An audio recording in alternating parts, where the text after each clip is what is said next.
transmit and receive the SOS distress signal via Morse light in accordance with COLREG's Annex 4 and the International Code of Signals or ICS. The following methods apply. Transmission of SOS via Morse light signal composition. The SOS signal in Morse code is represented as 3 short flashes for S, 3 long flashes for O, and 3 short flashes for S. The sequence must be transmitted without pauses between letters to form a continuous group. Light signaling protocol. Use a directional light or Morse lamp capable of producing distinct short dot and long dash flashes. Ensure the signal is repeated at intervals until a response is received or assistance arrives. COLREG's Annex 4 compliance.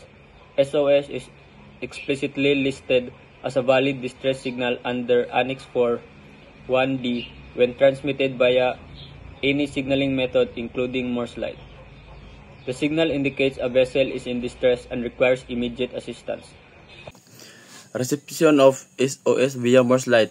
Observe must identify the unbroken sequence as a distress signal 49. Confirm the signal is not accidental by checking for repetition and context, visual behavior accompanying flares or radio alerts.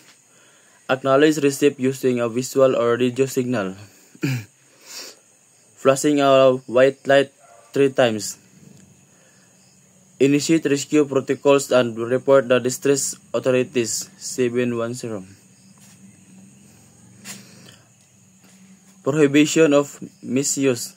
Using SOS or similar signals for non-distress purpose is prohibited under COLREG's Annex 23810.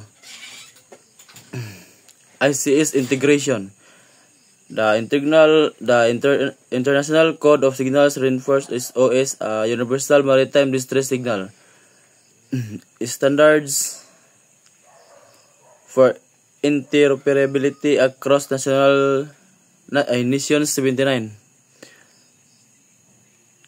This method ensures compliance with international maritime safety standards and facilitates rapid response during emergencies.